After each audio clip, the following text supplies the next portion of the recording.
पद की गरिमा गिर गई, किसान समाज को बेइज्जत कर दिया, मेरी जाति को अपमानित कर दिया। प्रधान 360 के आदेश के उस पर रुके हुए हैं।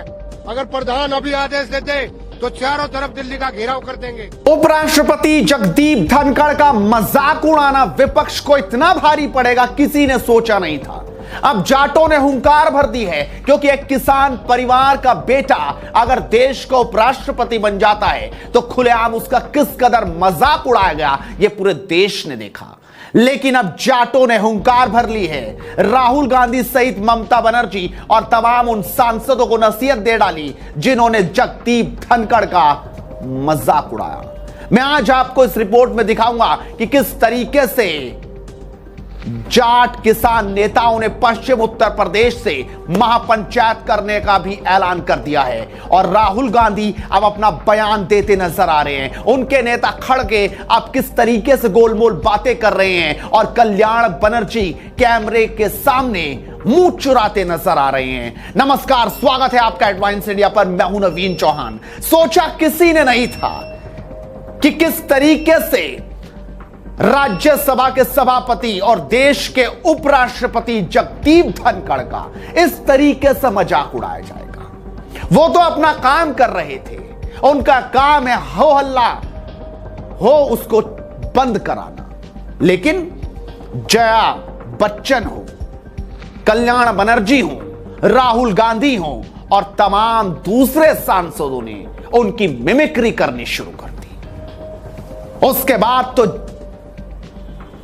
धनखड़ इतना गुस्से में आ गए कि उन्होंने संसद से ही बोल डाला। सबसे पहले वो स्टेटमेंट आप देखिए कि किस कदर उन्होंने पीड़ा में जो शब्द कहे, जिसके बाद अब जाट समाज अपनी हुंकार भर रहा है। जरा सुनिए। जगदीप धनखड़ की कितनी बेइज्जती करो, मुझे कोई चिंता नहीं है।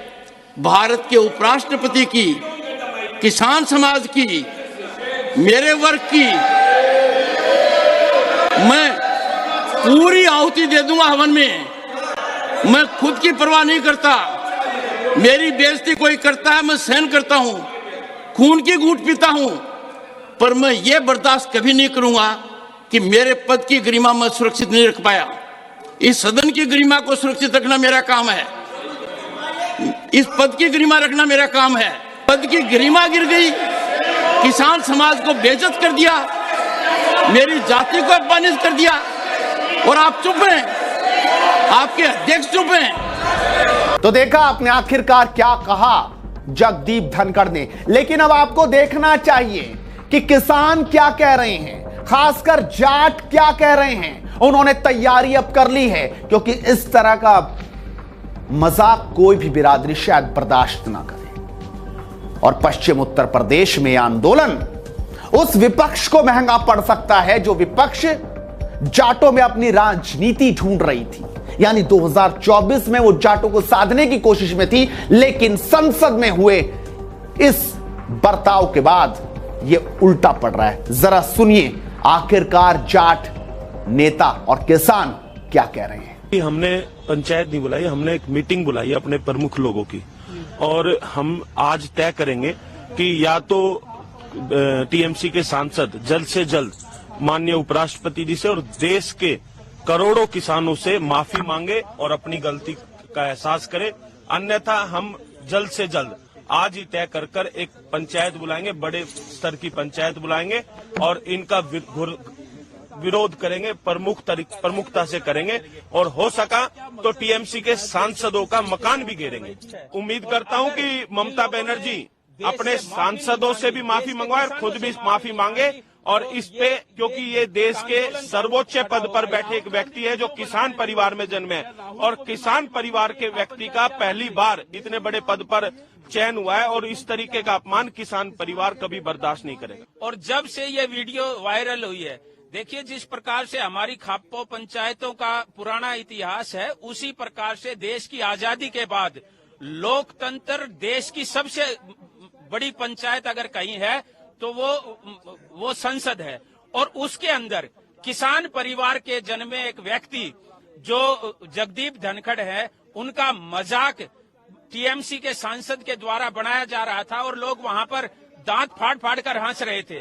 तो मैं आपको बताना चाहता हूं, देश के ऊपर 75 साल से लगातार राज करने वाली पार्टी का एक सबसे बड़ा नेता राहुल गांधी वहां पर वीडियो बना रहा है। ये देश के किसानों का अपमान है। क्या ये एक सोशल मीडिया का स्टंट था क्या? जो जब वो लोग सोनीपत में जाकर और धान रोपाई करते हुए अपनी वीडियो बनवा रहे थे, तो ये मात्र एक मजाक है किसानों के साथ कि किसान का बेटा अगर संसद में बैठा हुआ है और राज्यसभा का सभापति है तो उनकी मिमिक्री का वीडियो राहुल गांधी बना रहा है। और इस पूरे विषय पर यदि इन लोगों ने माफी नहीं मांगी तो उनके घरों का घेराव किया जाएगा और हर जगह उनके खिलाफ विरोध प्रदर्शन किया जाएगा। और निश्चित रूप से आने वाले समय में हम तो वो लोग हैं जो 7 पीढ़ियों तक अपनी दुश्मनी नहीं भूलते हैं, और हमारे घर के बड़े बुजुर्ग जगदीप धनखड़ का अपमान हुआ है तो निश्चित रूप से हम इसका बदला लेंगे और इन लोगों को धूल चटा के मानेंगे। मैं राहुल गांधी से भी मांग करता हूं कि वो देश के किसानों के सामने आकर माफी मांगे, नहीं तो जिस प्रकार की हरकत उन्होंने की है, जिस प्रकार से कल्याण बनर्जी मिमिक्री बना रहे हैं और वो भी हंस हंस के वीडियो बना रहे हैं, तो मैं उनसे भी कहना चाहता हूं कि यदि आपने माफी नहीं मांगी तो देश की सबसे बड़ी विपक्षी पार्टी होने के नाते आने वाले चुनाव में आपको भी इसका अंजाम भुगतना पड़ेगा। कल मीडिया में हमने टीवी पे देखा था, कल से ये पंचायत खाप वाले ने रोटी नहीं खाई है। इतना दर्द हो रहा है अंदर, दिल करता का भी उठ के चल पड़ा हम सारे, पर इतना गुस्सा हो रहा है हमारे अंदर कि लाठी जड़ियां अंदर रखी हमारी और दिल्ली का घेराव करेंगे। सिर्फ हम प्रधान 360 के आदेश के उस पर रुके हुए हैं। अगर प्रधान अभी आदेश देते तो चारों तरफ दिल्ली का घेराव कर देंगे। और राहुल भी माफी मांगे, अगर माफी नहीं मांगेगा तो 24 का इलेक्शन आ रहा है, अब उसमें माफी उसके घुटने टेकवा। तस्वीर बहुत साफ है। राहुल गांधी तक को चुनौती दी गई है कि माफी मांगे, वरना आगे जो रणनीति होगी वो बहुत बड़ी होगी। आप अपनी राय रखिए कि आखिरकार देश के उपराष्ट्रपति का मजाक जायज है क्या? ममता बनर्जी के सांसद की यह हरकत जायज है क्या? और ममता बनर्जी इसको किस तरीके से डैमेज कंट्रोल करने में लगी है, यह हर कोई देख रहा है। आप अपनी राय रखिए और इस वीडियो को शेयर जरूर कीजिए, क्योंकि मुद्दे की बात इसी तरीके से बदस्तूर जारी रहेगी। नमस्कार। होम मिनिस्टर जया जी, एक सेकेंड मेरी सुनिए। मैं तो मेरी पीड़ा व्यक्त भी नहीं कर सकता। It's a mockery of democracy. बोल रहे हैं, चिल्ला रहे हैं, सर हमको बोलने दीजिए। मैंने उनसे ही कहा, सर बोल रहे हैं, आप जवाब नहीं दे रहे, अब आपको मैं मैडम बोलूंगी। आप सोचिए कि राम गोपाल यादव जैसे सीनियर एमपी, वो बेचारे अपने सीट से उठ के साइड में खड़े हो गए। इतने भद्र, इतने डिसिप्लिन्ड एमपी को आपने सस्पेंड कर दिया।